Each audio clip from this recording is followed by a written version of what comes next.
Hello everyone, कैसे हैं आप सब लोग। I hope each and every one of you is doing absolutely great. My name is Vipin Kumar Sharma and I am your biology mentor. आप लोग मुझे देख रहे हैं कंपटीशन वाला नाम के इस अमेजिंग चैनल के ऊपर।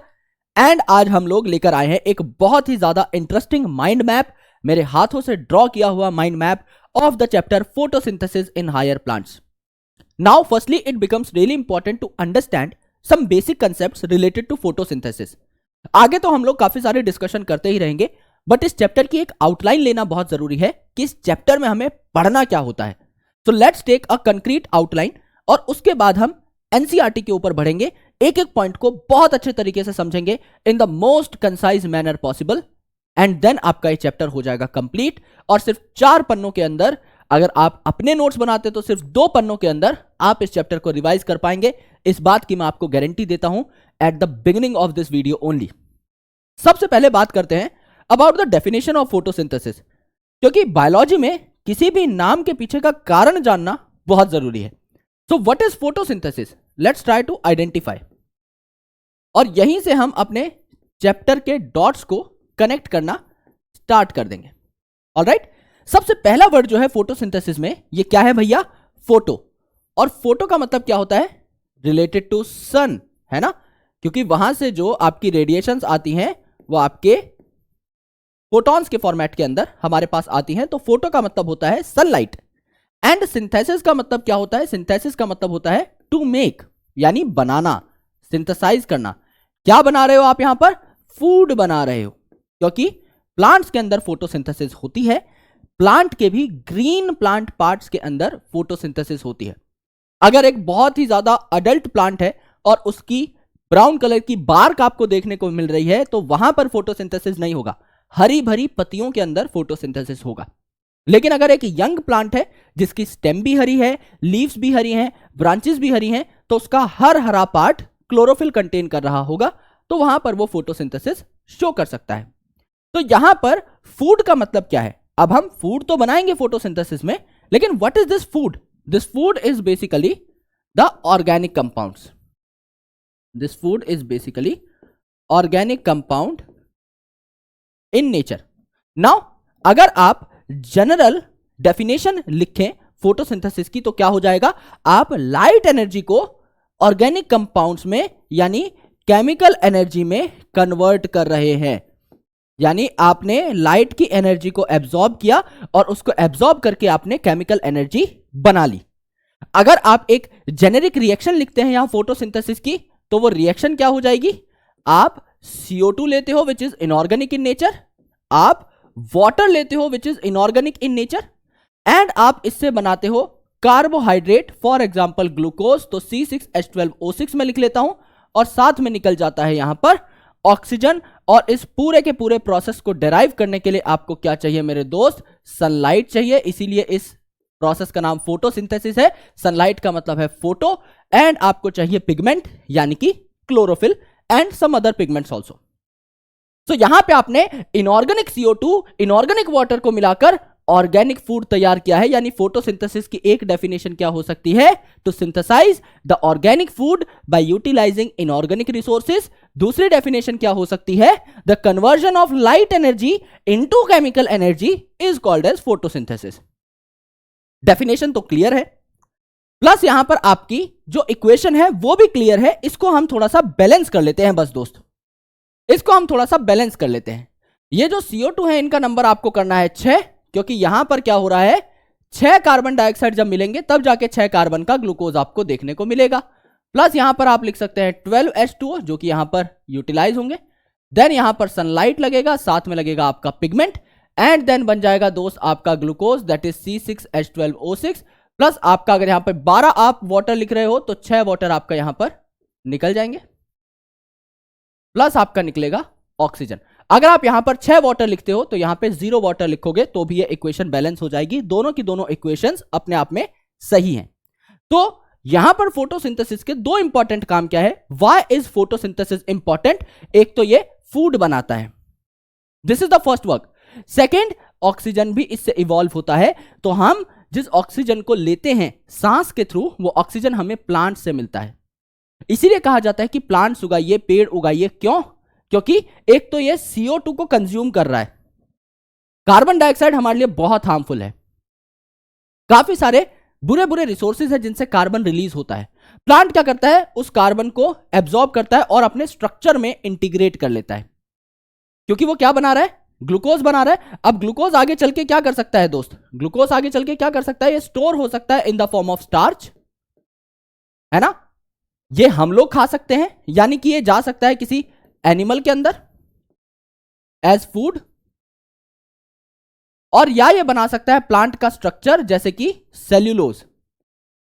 ठीक है, तो या तो ये प्लांट के अंदर स्टोर होगा तो भी CO2 आपका कहीं यूज हो रहा है, या तो हम इस पर्टिकुलर ग्लूकोज को खाएंगे और उसके बाद हम क्या करेंगे, इसे डाइजेस्ट करेंगे और कार्बन डाइऑक्साइड वापस भेज देंगे प्लांट के पास, तो वो दोबारा से इसे एब्जॉर्ब करके फोटोसिंथेसिस स्टार्ट कर लेगा, या फिर ये प्लांट के स्ट्रक्चर का पार्ट बन जाएगा।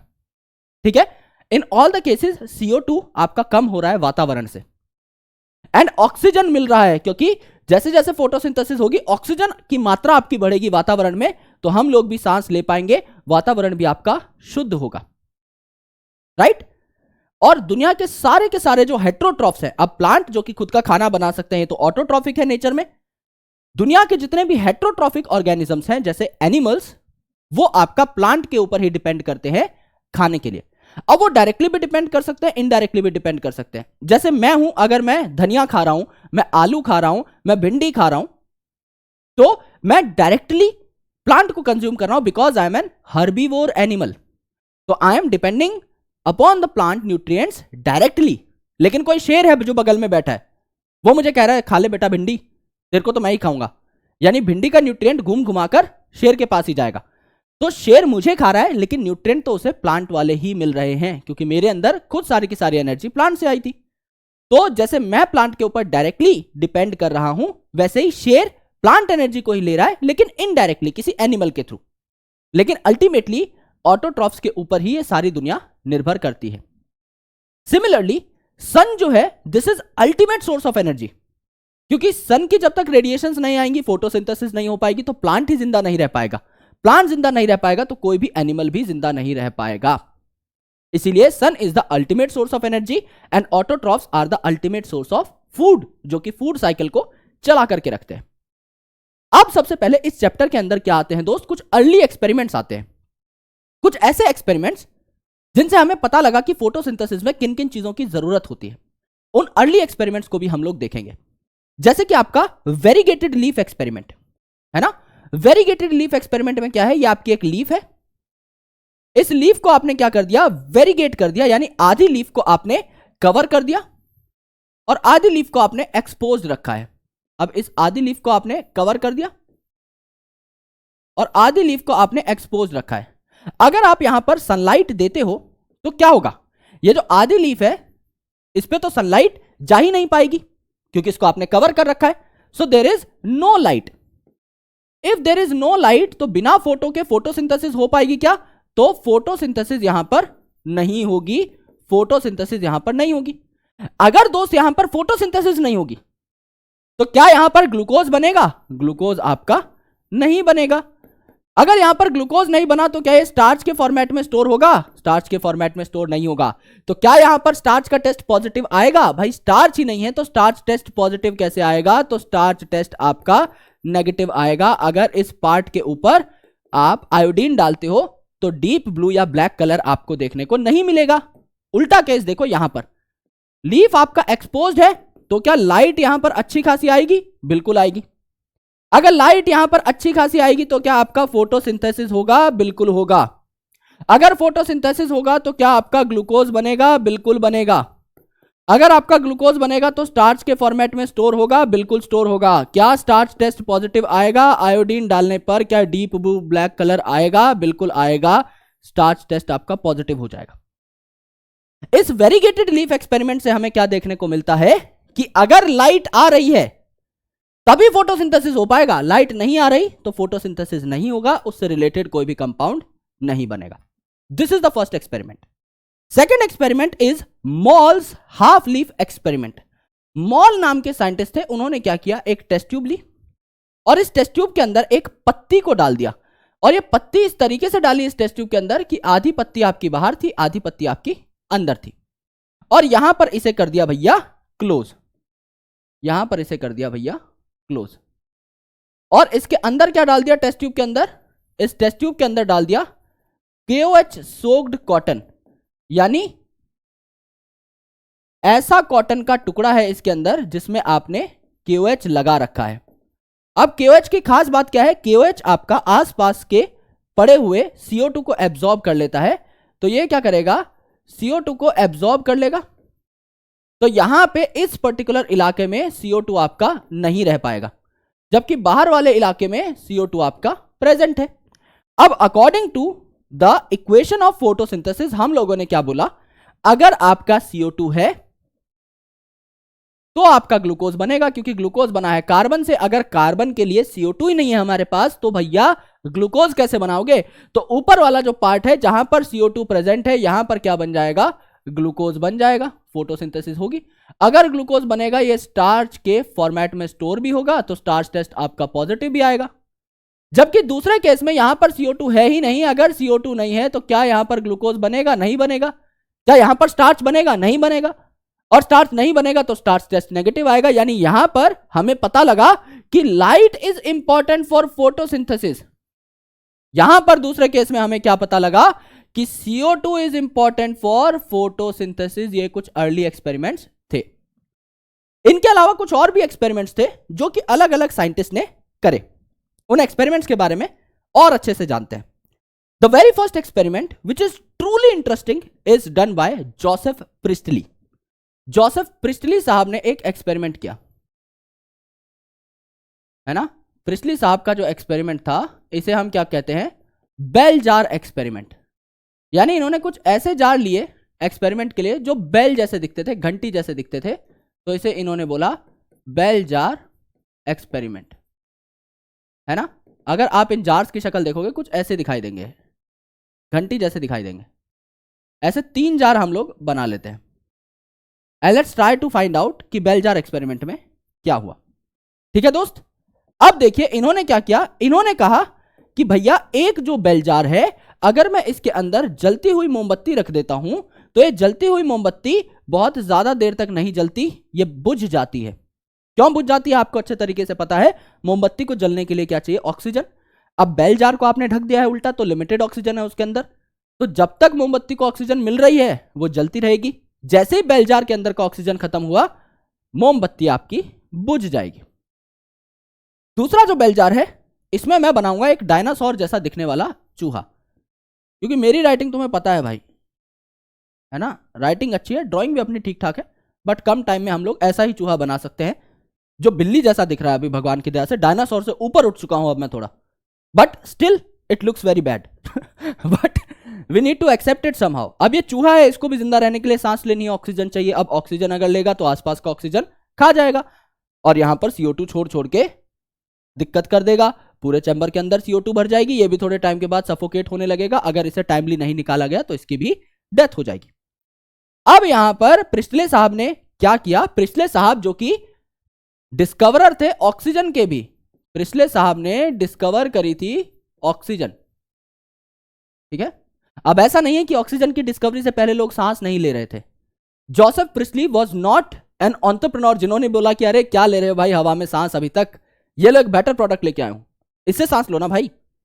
इसे कहते हैं ऑक्सीजन, ये मैंने डिस्कवर करी है। डिस्कवरी और इन्वेंशन में फर्क होता है। इन्वेंशन मतलब कोई चीज आपने खुद बनाई, फॉर एग्जाम्पल रॉकेट आपने खुद बनाया, कंप्यूटर बनाया, कैमरा बनाया एंड सो ऑन, ये स्टाइलस बनाया, दिस इज इन्वेंशन। डिस्कवरी मतलब कोई चीज पहले से पड़ी थी उसको आपने खोज लिया कि ये चीज यहां पर है। जैसे रॉकी भाई ने KGF की माइन खोजी कि हाँ भाई कोनार गोल्ड फील्ड यहां पर है, यहां से सोना निकलता है, तो ही हैवंट इन्वेंटेड दैट फील्ड, उन्होंने बनाई नहीं है बैठ के। माइन तो पहले से थी, KGF जगह तो पहले से थी, रॉकी भाई गए और वहां पर खुदाई शुरू कर दी, सोना निकालना स्टार्ट कर दिया। तो ऐसे ही प्रिस्टले साहब ने डिस्कवरी करी है ऑक्सीजन की। इससे पहले भी हम लोग सांस ले रहे थे, बस पता नहीं था कि सांस के थ्रू अंदर क्या जा रहा है। अब बस उसका नाम रख दिया कि भाई सांस जो लेते हो वो ये है, ऑक्सीजन है। So he has done the discovery not the invention। अब यहां पर क्या किया इन्होंने, मिंट प्लांट रख दिया। अब काफी बच्चे पूछते हैं सर मिंट प्लांट क्यों रखा, रीजन क्या है। भाई साइंस में कुछ चीजों का रीजन लॉजिक से थोड़ा कम होता है। उसके आसपास मिंट प्लांट मौजूद था, एंड सेकेंडली वो छोटा भी होता है जो बेल जार के अंदर आ जाए। This was the only logic. इसीलिए इस प्लांट को यहां पर रखा गया। बरगद का पेड़ तो आपका बेल जार के अंदर लगाया नहीं जा सकता, तो उसको यहां पर नहीं कंसिडर किया गया और मोमबत्ती यहां पर लगा दी गई। मोमबत्ती अपना जलती रही, कंटिन्यू कर रही है जलना। और इसके बगल में जो चूहा था हमारा, ये भी आपका क्या कर रहा है, ये भी अपना जिंदा है।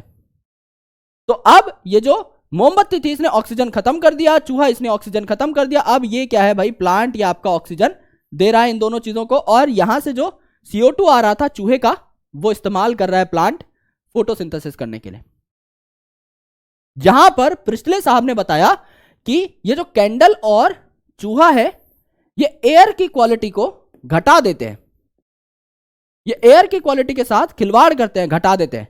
और मिंट प्लांट क्या करता है, ये एयर की क्वालिटी को रिस्टोर कर देता है। एयर की क्वालिटी को क्या कर देता है, रिस्टोर कर देता है। बस ये बात थी। This was your experiment which was done by Joseph Priestley. अब एक ऐसा ही एक्सपेरिमेंट किया गया on the very same setup by John Ingenhousz, है ना, जॉन इंजनहाउस। जॉन इंजनहाउस साहब ने एक एक्सपेरिमेंट किया, सेम बेल जार को जिसमें प्लांट था उसको इन्होंने रखा दो जगह पर। सेम सेटअप वॉज टेकन, और इन्होंने चीज क्या करी, इस पूरे सेटअप को लेकर के, it was placed once in light, it was placed once in dark. एक बार उसे लाइट में रखा, एक बार उसे डार्क में रखा। अगर आप इस सेम सेटअप को लाइट में रख रहे हो, डार्क में रख रहे हो, तो रिजल्ट अलग आएगा। अगर प्लांट को आपने डार्क में रख दिया तो डार्क में तो लाइट है ही नहीं, तो there will be no photosynthesis, और फोटोसिंथेसिस के साथ मुफ्त में निकलता है ऑक्सीजन। तो अगर आपने इस प्लांट को डार्क में रख दिया तो there will be no photosynthesis, and if there will be no photosynthesis there will be no oxygen. यहां पर ऑक्सीजन है ही नहीं। अगर ऑक्सीजन नहीं है तो ये दोनों भी सर्वाइव नहीं कर पाएंगे। एंड अगर आप इसे लाइट में रखते हो तो लाइट में अगर आप रखोगे तो फोटोसिंथेसिस होगा, पीएस आपका होगा, एंड यहां पर आपका ऑक्सीजन भी आपको मिलेगा। सिमिलरली इंजनहाउस साहब ने कुछ एक्वेटिक प्लांट्स के ऊपर ये रिसर्च करके देखी, एक्वेटिक प्लांट्स के ऊपर, कि जब एक्वेटिक प्लांट आपका फोटोसिंथेसाइज करता है ना, तो इसके आसपास क्या निकलते हैं, बबल्स निकलते हैं। और ये बबल्स किसके हैं, bubbles are of oxygen. Bubbles निकलते हैं ऑक्सीजन के।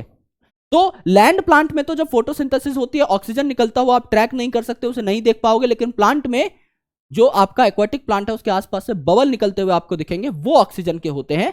तो इन्होंने इसमें प्रूफ किया कि जब भैया लाइट प्रॉपर होगी, जब फोटोसिंथेसिस होगी, तो ऑक्सीजन आपका निकलेगा, अदरवाइज ऑक्सीजन आपका नहीं निकलेगा।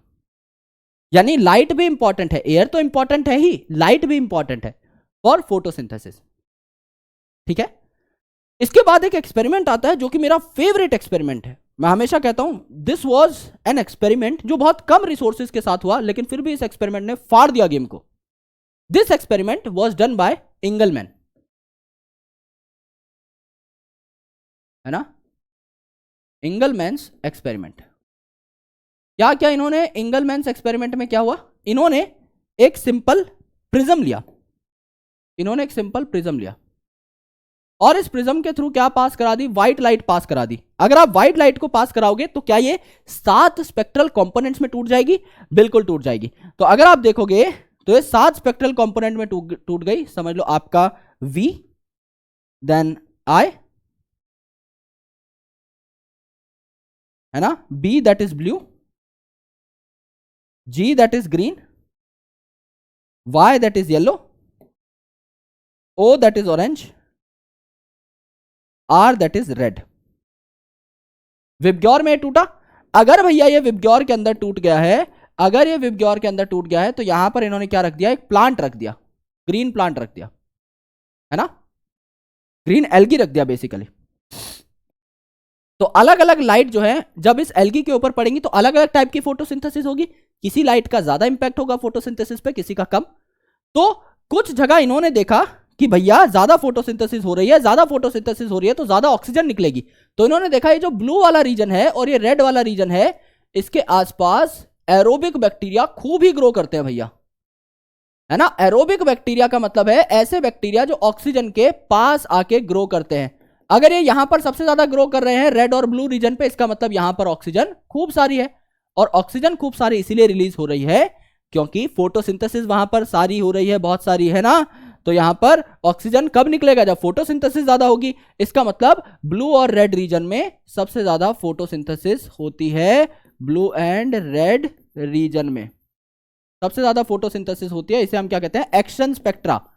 दो प्रकार के स्पेक्ट्रा होते हैं, एक होता है आपका एब्जॉर्प्शन स्पेक्ट्रा, मतलब कौन सी लाइट सबसे ज्यादा एब्जॉर्ब होती है, इनमें से कौन सी लाइट सबसे ज्यादा एब्जॉर्ब होगी उसका ग्राफ इज एब्जॉर्प्शन स्पेक्ट्रा। कहां पर फोटोसिंथेसिस सबसे ज्यादा हो रहा है, that is blue and red region, that is action spectra. Action कितना हो रहा है लाइट एब्जॉर्ब करने के बाद, ठीक है। तो यहां पर साइंटिस्ट ने पाया, ये जो फर्स्ट एक्शन स्पेक्ट्रा बना, इसमें यह पाया गया कि जब क्लोरोफिल ए एक पर्टिकुलर वेवलेंथ को एब्जॉर्ब करता है, एक पर्टिकुलर लाइट को एब्जॉर्ब करता है, उसी टाइम पे फोटोसिंथेसिस भी मैक्सिमम हो जाता है। यानी क्लोरोफिल ए चीफ पिगमेंट है, उसकी बात सबसे ज्यादा चलेगी, right. This is Engelmann's experiment. अब आते हैं हमारे वॉन नील साहब, है ना। अब आते हैं हमारे वॉन नील साहब। वॉन नील साहब क्या कहते हैं भैया? वॉन नील साहब कहते हैं कि आपका ये जो फोटोसिंथेसिस है, इस इक्वेशन में आप क्या लिखोगे? H2O ना लिख करके H2A लिखोगे और आप ऐड करोगे CO2, और यहां पर है आपकी सनलाइट, यहां पर है आपकी क्लोरोफिल, और इससे आपको मिलता है C6H12O6 प्लस यहां पर आपको मिलता है ऑक्सीजन। यहां पर इन्होंने क्या बोला? इन्होंने कहा ये जो H2A है ना, ये अलग अलग ऑर्गेनिजम्स में अलग अलग होता है। जैसे कुछ प्लांट्स जिनको ऑक्सीजन निकालना है ना। अब यहां पर O2 ना लिख करके हम लोग क्या लिखेंगे? A2 लिखेंगे। O2 ना लिख करके क्या लिखेंगे? A2 लिखेंगे, A2। तो अगर मैं यहां पर कहता हूं ये वाला जो पार्ट है H2O अगर है, यानी A की जगह अगर मैं O लगा देता हूं, तो यहां पर भी A2 की जगह O2 रिलीज होगा। और अगर मैं ग्रीन और पर्पल बैक्टीरिया के ऊपर रिसर्च कर रहा हूं, जो कि वॉन नील साहब ने करी थी, तो ये क्या थे भैया? H2S को यानी हाइड्रोसल्फाइड को यूज करते थे, हाइड्रोजन सल्फाइड को एज अ हाइड्रोजन डोनर। तो यहां पर क्या है भैया? आपका H2 या सल्फेट आपका निकल सकता है। तो क्या निकलेगा एंड में? यह डिपेंड करता है कि हाइड्रोजन डोनर यहां पर कौन है। अगर हाइड्रोजन डोनर है वाटर, तो आपका एंड में वो ऑक्सीजन निकल जाएगा। This is called as oxygenic photosynthesis, जो नॉर्मली हर प्लांट करता है और हमें ऑक्सीजन प्रोवाइड करता है। कुछ स्पेसिफिक बैक्टीरिया जैसे पर्पल और ग्रीन सल्फर बैक्टीरिया, नाम में ही सल्फर है, तो वो हाइड्रोजन सल्फाइड को यूज करते हैं और सल्फर या सल्फेट रिलीज करते हैं, ठीक है। और दूसरा यहां पर देखा गया कि जो ऑक्सीजन है ना भैया, वो कहां से आता है? वो आपका वाटर से आता है, ना कि CO2 से। तो यहां पर अगर आप देखोगे, ये वाला जो ऑक्सीजन है, ये वाला आपका यहां पर निकलेगा, क्योंकि जो A है इसी से A2 बन रहा है। तो ऑक्सीजन जो है यहां से आएगा, वाटर से आएगा। ये जो CO2 वाला ऑक्सीजन है, ये यहां पर नहीं आता। रेडियो एक्टिविटी टेस्ट से इस बात का प्रमाण भी जो है हमें मिला। ये वो सारे एक्सपेरिमेंट्स है जो हमें पढ़ने हैं, एंड 2 स्लाइड्स के अंदर हमने सारी चीजें पढ़ी, जबकि हमने बहुत खुला खुला लिखा हुआ है चीजों को। आप चाहें तो इसे एक स्लाइड के अंदर, एक पेज के अंदर कंसोलिडेट भी कर सकते हैं, ठीक है भैया। अब यहां पर देखिए सेम बातें लिखी हुई हैं, कुछ भी हमें अलग से नहीं पढ़ना है, एंड बहुत जल्दी हमारी ये स्लाइड जो है कवर हो जाएगी। हमने क्या बोला कि सारे के सारे जो एनिमल्स है, ऑल एनिमल्स, ये प्लांट द्वारा सिंथेसाइज किए हुए फूड पर डिपेंड करते हैं, या तो आपके डायरेक्टली या आपके इनडायरेक्टली। यानी या तो मैं डायरेक्टली प्लांट को खा लूंगा, या कोई एनिमल किसी और एनिमल को खा लेगा, लेकिन फूड आ रहा है पूरा प्लांट से ही। इसीलिए प्लांट ऑटोट्रॉफ है। और ये फोटोसिंथेसिस नाम का एक प्रोसेस शो करते हैं, which is a physico chemical process, यानी फिजिकल और केमिकल प्रोसेस का ये ब्लेंड है। इसमें केमिकल रिएक्शंस भी हो रहे हैं और फिजिकल फॉर्मेट में लाइट भी जो है एब्जॉर्ब करी जा रही है। लाइट एनर्जी को केमिकल एनर्जी में कन्वर्ट किया जाता है, इनऑर्गेनिक CO2 और वाटर को ऑर्गेनिक फूड में कन्वर्ट किया जाता है। वेरीगेटेड लीफ एक्सपेरिमेंट में जो कवर पार्ट है, यहां पर क्या होगा? स्टार्च टेस्ट नेगेटिव आएगा, क्योंकि आपको पता है जो कवर्ड पार्ट है, यहां पर लाइट पड़ेगी ही नहीं, बिना लाइट के फोटोसिंथेसिस नहीं हो सकता। एंड ये जो एक्सपोज्ड पार्ट है, यहां पर आपका क्या आएगा? स्टार्च टेस्ट पॉजिटिव आएगा, ये बात हमें पता है। हाफ लीफ एक्सपेरिमेंट में आधी लीफ जो अंदर है यहां पर तो कोई CO2 है नहीं, तो बिना CO2 के आपका फोटोसिंथेसिस नहीं होगा, तो अंदर वाले पार्ट में आपका स्टार्च टेस्ट नेगेटिव आएगा, बिना आपके फोटोसिंथेसिस के कोई स्टार्च नहीं बनेगा। बाहर वाले पार्ट में आपका क्या आ जाएगा, स्टार्च टेस्ट पॉजिटिव आ जाएगा, ये बात हमें पता है, ठीक है। देन अर्ली एक्सपेरिमेंट में प्रिस्ले साहब ने 1770 में एक एक्सपेरिमेंट किया था रोल ऑफ एयर को बताने के लिए, एंड ऑक्सीजन भी इन्होंने डिस्कवर करी थी 1774 के अंदर। पहले इन्होंने कैंडल रखी जो कि सारा ऑक्सीजन खत्म होने पे बुझ गई, फिर इन्होंने चूहा रखा जो कि सारा ऑक्सीजन खत्म होने पे सफोकेट हो गया, देन इन्होंने बीच में क्या रख दिया, मिंट प्लांट रख दिया जो कि इस एयर को प्योरीफाई कर रहा था, और तीनों के तीनों साथ सर्वाइव कर पा रहे थे। जॉन इंजनहाउस साहब ने इस सेम सेटअप को यूज किया, एक बार इसे लाइट में रखा, एक बार इसे डार्क में रखा, और देखा एक्वेटिक प्लांट के अंदर कि छोटे छोटे बबल्स जो बनते हैं वो आपके ऑक्सीजन के बनते हैं, यानी ऑक्सीजन रिलीज होता है during your photosynthesis process.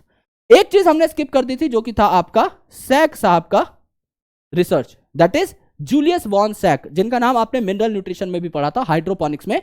Sac साहब ने कहा कि ग्लूकोज बनता है आपका फोटोसिंथेसिस में जो कि स्टोर होता है एज स्टार्च, एंड ये जो क्लोरोफिल पिगमेंट है ये आपका क्लोरोप्लास्ट के अंदर पाया जाता है, जो कि हम ऑलरेडी सेल चैप्टर से जानते हैं, मैंने ही आपको वो चैप्टर पढ़ाया भी था। इंगलमैन एक्सपेरिमेंट में आप एक लाइट जो है व्हाइट लाइट, इसको पास कराते हैं कहां से, इसको पास कराते हैं आपके प्रिज्म से, एंड उसके बाद ये लाइट टूट जाती है स्पेक्ट्रल कंपोनेंट में। सबसे ज्यादा आपका जो फोटोसिंथेसिस देखने को मिला वो ब्लू रीजन के अंदर और रेड रीजन के अंदर देखने को मिला, जिसके बाद इंगलमैन साहब ने फर्स्ट एक्शन स्पेक्ट्रा जो है आपका बनाया। फर्स्ट एक्शन स्पेक्ट्रा यहां पर क्या हुआ, आपका जनरेट हुआ। कॉर्नेलियस वॉन नील साहब ने क्या कहा कि कोई हाइड्रोजन डोनर है जो कि आपका 2A नाम का कंपाउंड निकालेगा यहां पर, तो अगर आपका हाइड्रोजन डोनर है वाटर H2O तो यहां पर क्या रिलीज होगा, O2 रिलीज होगा, और अगर आपका यहां पर हाइड्रोजन डोनर है H2S तो आपका H2 या सल्फेट आपका क्या हो जाएगा, रिलीज हो जाएगा, जो कि पर्पल और ग्रीन सल्फर बैक्टीरिया के अंदर होता है। अब फोटोसिंथेसिस आखिर होती कहां पर है, क्लोरोप्लास्ट जो है ये आपके मीजोफिल सेल्स में पाए जाते हैं। आपको पता है लीफ के अंदर मीजोफिल सेल्स हैं, और लीफ के अंदर मीजोफिल कहां पाए जाएंगे, कॉर्नर्स के ऊपर, क्योंकि कॉर्नर्स पे लाइट सबसे पहले पड़ती है। भाई अगर मेरे शरीर पे लाइट पड़ेगी तो सीधा मेरे पेट पे थोड़ी पड़ जाएगी अंदर, जो एक्चुअल में स्टमक ऑर्गन है, पहले स्किन पे टच होगी ना, क्योंकि आउटर पार्ट है। इसी तरीके से लीफ का जो आउटर पार्ट है वहां लाइट पहले जाएगी, तो ज्यादा से ज्यादा लाइट को इनकॉर्पोरेट करने के लिए आपके कॉर्नर्स के ऊपर मीजोफिल सेल्स अलाइंड होते हैं। यहां पर अगर आप क्लोरोप्लास्ट का स्ट्रक्चर देखो जो कि हम बहुत पहले से पढ़ते हुए आए हैं, यहां पर छोटे छोटे सिक्कों जैसे स्ट्रक्चर होते हैं जिन्हें हम क्या कहते हैं, ग्रेना, सॉरी थाइलाकॉइड है ना, और ये सारे थाइलाकॉइड मिलकर क्या बनाते हैं, ग्रेना बनाते हैं। यहां पर भी एक क्या बना लेते हैं हम लोग, ग्रेना बना लेते हैं, ये भी एक ग्रेना है। इन ग्रेना को जोड़ने वाली ये जो डंडी है, जो मेम्ब्रेन है, इसे स्ट्रोमा लैमेली कहा जाता है, और आसपास का ये जो मैट्रिक्स है that is basically stroma. Stroma के अंदर क्या होते हैं दोस्त, आपके डार्क रिएक्शन होते हैं। डार्क रिएक्शन क्या होता है मैं आपको बताऊंगा। एंड ग्रेना के अंदर जो कि बैटरी जैसा दिखाई देता है, ये वाला स्ट्रक्चर, इसके अंदर आपका डार्क रिएक्शन होता है। स्ट्रोमा आपका क्या है, एंजाइम कंटेन करता है, क्योंकि उसमें वाटर है ना, जैसे हमारे सेल का साइटोप्लाज्म है, माइटोकॉन्ड्रिया की माइटोकॉन्ड्रियल मैट्रिक्स है, न्यूक्लियस का न्यूक्लियोप्लाज्म है, वैसे ही क्लोरोप्लास्ट के अंदर आपका स्ट्रोमा है। तो वहां वाटर भरा हुआ है तो उसके अंदर ज्यादा एंजाइम्स होंगे, तो एंजाइमेटिक रिएक्शन आपके डार्क रिएक्शन होते हैं।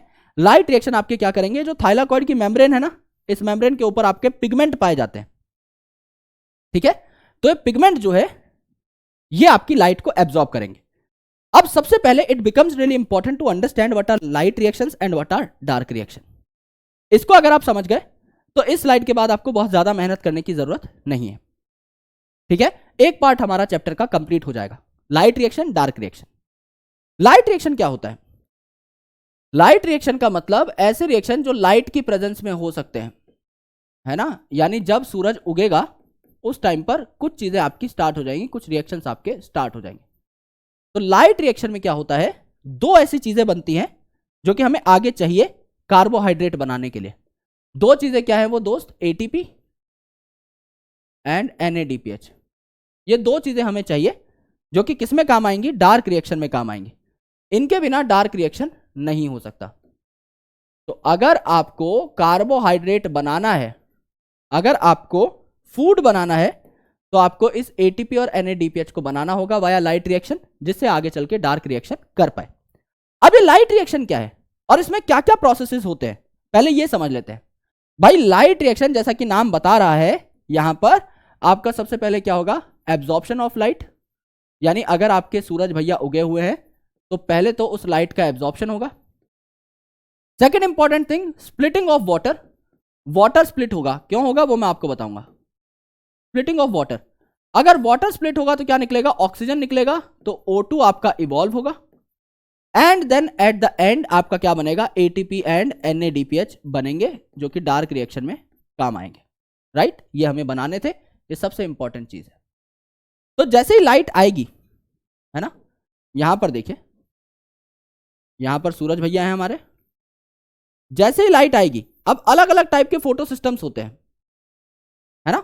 There are 2 major photo systems in plant, photo system 1 क्योंकि उसकी डिस्कवरी पहले हुई थी, फोटो सिस्टम 2 क्योंकि उसकी डिस्कवरी बाद में हुई थी। अब इनके इंपॉर्टेंट पैरामीटर्स क्या हैं कि फोटो सिस्टम 1 जो है ना, PS1, ये 700 नैनोमीटर की लाइट को बहुत अच्छे तरीके से एब्जॉर्ब करता है, तो इसका जो रिएक्शन सेंटर है इसे P700 भी कहा जाता है। यानी मैंने आपको बताया था जो मेन क्लोरोफिल मॉलिक्यूल है ना, दैट्स क्लोरोफिल A, वो बॉस है, चीफ पिगमेंट है। बचे हुए पिगमेंट जो उसके आसपास प्रेजेंट है उन्हें एक्सेसरी पिगमेंट कहा जाता है, वो लाइट को एब्जॉर्ब करेंगे और चीफ पिगमेंट तक पहुंचाएंगे। तो यहां पर जो चीफ पिगमेंट है ना, वो 700 नैनोमीटर की लाइट एब्जॉर्ब करता है, इसीलिए इसे P700 रिएक्शन सेंटर कहा जाता है, P700 रिएक्शन सेंटर कहा जाता है। सिमिलरली अगर आप देखेंगे तो PS2 के अंदर आपका जो रिएक्शन सेंटर है 680 नैनोमीटर की लाइट एब्जॉर्ब करता है, तो P680 रिएक्शन सेंटर इसे कहा जाता है, P680 रिएक्शन सेंटर इसे कहा जाता है। तो अब ये सूरज की रोशनी सबसे पहले कहां पर पड़ेगी भैया, आपका PS2 पे, है ना। PS1 पहले डिस्कवर हुआ था, बट पहले काम कौन करता है, PS2, यानी 680 नैनोमीटर की जो लाइट है वो इसके ऊपर पड़ेगी। अगर 680 नैनोमीटर की लाइट यहां पर इसके ऊपर पड़ी है तो क्या हो जाएगा, इस रिएक्शन सेंटर का इलेक्ट्रॉन निकल करके एक्साइट हो जाएगा और भाग जाएगा इलेक्ट्रॉन एक्सेप्टर के पास, इलेक्ट्रॉन एक्सेप्टर के पास, यानी अपहिल ट्रांसपोर्ट होगा। रेडॉक्स पोटेंशियल बढ़ रहा है यहां पे, अगर आप रेडॉक्स पोटेंशियल की एक्सिस बनाए, रेडॉक्स पोटेंशियल बढ़ रहा है ऊपर की साइड।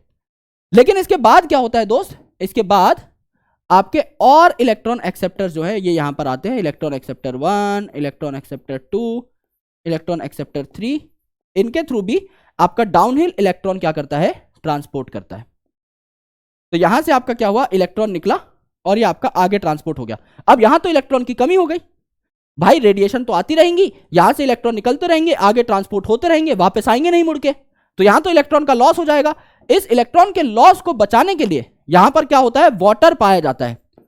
तो 2H2O जो है, वाटर जो है ये टूट जाएगा आपके 4 प्रोटॉन में, आपके 4 इलेक्ट्रॉन में, प्लस आपका यहां से क्या हो गया, O2, यानी ऑक्सीजन जो निकली वो यहां पर निकल गई, और ये जो इलेक्ट्रॉन है, जितने इलेक्ट्रॉन यहां से लॉस होते जाएंगे वो इलेक्ट्रॉन यहां पर वाटर सप्लीमेंट करता जाएगा। और ये जो इलेक्ट्रॉन एक्सेप्टर 3 है मेरे दोस्त, ये आपका कहां पहुंचा देगा आपके इलेक्ट्रॉन्स को, ये आपके इलेक्ट्रॉन्स को कहां पहुंचा देगा, ये आपके इलेक्ट्रॉन्स को पहुंचा देगा P700 तक, यानी PS1 के रिएक्शन सेंटर तक।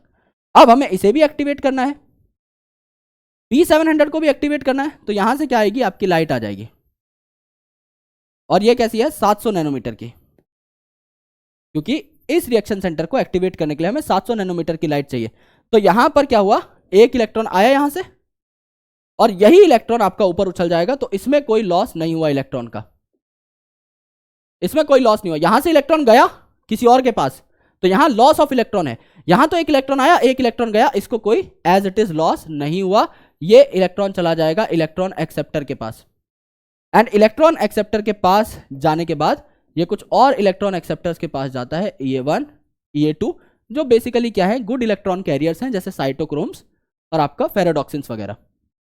एंड में यहां पर किसके पास चला जाता है, ये जो इलेक्ट्रॉन है ये चला जाता है NADP के पास, है ना, और किस में कन्वर्ट कर देता है उस NADP को, इसको कन्वर्ट कर देता है NADPH में, क्योंकि खाली खाली नहीं आता ना आपका इलेक्ट्रॉन, साथ में प्रोटॉन भी आता है, एक हाइड्रोजन टूटेगा इलेक्ट्रॉन प्रोटॉन में, तो इलेक्ट्रॉन खाली खाली नहीं घूमता, पीछे प्रोटॉन भी आता है और यहां पर अटैच हो जाता है। और यहां पर जब इलेक्ट्रॉन्स ट्रांसपोर्ट हो रहे होते हैं उस टाइम पर इस इलेक्ट्रॉन की मूवमेंट की वजह से, इलेक्ट्रॉन प्रोटॉन की मूवमेंट की वजह से आपका एडीपी जो है ये क्या बना लेता है, एटीपी बना लेता है। तो अब देखिए हमें देखने को क्या मिला, यहां पर NADPH बन गया, यहां पर ATP बन गया। सबसे पहले एब्जॉर्प्शन ऑफ लाइट हुई, PS2 ने काम किया, देन PS1 ने काम किया। स्प्लिटिंग ऑफ वाटर हुई, यहां से जो इलेक्ट्रॉन लॉस हुए थे उसको पानी ने टूटकर आपका सप्लीमेंट कर दिया। देन ऑक्सीजन इवॉल्व हुई, ऑक्सीजन आपकी यहां निकली स्प्लिटिंग ऑफ वाटर से, देन ATP और NADPH बना, ATP बना, NADPH बना। लेकिन यहां पर जो इलेक्ट्रॉन निकला है ये वापस नहीं आया, राइट, ये आपका वापस नहीं आया, तो it is non cyclic phosphorylation. Phosphorylation क्योंकि एटीपी बन रहा है, यहां पर फॉस्फेट ऐड हो रही है ना, फॉस्फेट ऐड होना मतलब आपका फॉस्फोराइलेशन रिएक्शन, तो फॉस्फोराइलेशन हो रही है ना, तो इट इज फोटोफॉस्फोराइलेशन, क्योंकि सन से एनर्जी आ रही है फॉस्फोराइलेशन के लिए, तो फोटो मतलब सन, फॉस्फोराइलेशन मतलब एटीपी बन रहा है। एंड नॉन साइक्लिक फोटोफॉस्फोराइलेशन, यहां Z जैसा स्ट्रक्चर बनता है, इसीलिए इसे Z स्कीम बोला जाता है ना, दिस इज नॉन साइक्लिक। तो इसमें क्या होता है, PS2 भी अवेलेबल है जिसमें वाटर स्प्लिट हो रहा है, PS1 भी अवेलेबल है, आपका ATP भी बन रहा है, NADPH भी बन रहा है ना, ये सारी चीजें यहां पर हो रही हैं। अब अगर आप देखोगे मेरे दोस्त, तो एक और अगर आप यहां पर बनाना चाहो सिस्टम साइक्लिक फोटोफॉस्फोराइलेशन का, तो साइक्लिक में क्या होता है, सिर्फ P700 आपका अवेलेबल रहता है। अगर सिर्फ P700 अवेलेबल है तो आप देखोगे यहां पर जो सूरज से रेडिएशन आएगी वो 700 नैनोमीटर की आएगी। 700 नैनोमीटर की लाइट जब आई तो इस P700 से क्या हुआ, इलेक्ट्रॉन आपका इजेक्ट हो गया, इलेक्ट्रॉन आपका इजेक्ट हो गया और कहां चला गया, प्राइमरी इलेक्ट्रॉन एक्सेप्टर के पास। अगर प्राइमरी इलेक्ट्रॉन एक्सेप्टर के पास चला गया तो उसके बाद और इलेक्ट्रॉन एक्सेप्टर्स के पास जाएगा, दैट इज EA1 EA2। लेकिन यहां पर क्या हो रहा है, साइक्लिक फोटोफॉस्फोराइलेशन है तो इलेक्ट्रॉन आपका वापस आ जाता है। अब यहां पर एक इलेक्ट्रॉन गया और इलेक्ट्रॉन घूम घुमाकर वापस आ गया, तो ये साइक्लिक प्रोसेस है। इलेक्ट्रॉन का लॉस नहीं हुआ तो वाटर टूटने की जरूरत नहीं है, वहां पर वाटर टूट रहा था नॉन साइक्लिक में, यहां वाटर नहीं टूटेगा। यहां इलेक्ट्रॉन के ट्रांसपोर्ट की वजह से आपका एडीपी जो है ये कन्वर्ट हो जाएगा किसके अंदर, एटीपी के अंदर। बट यहां इलेक्ट्रॉन वापस आ जा रहा है, यहां पर आपका NADP के पास नहीं जा रहा, तो यहां पर कोई NADP भी नहीं बनेगा। अगर आप लिखना चाहो what are the differences, no PS2, यहां पर एक ही सिस्टम है, P680 नहीं है।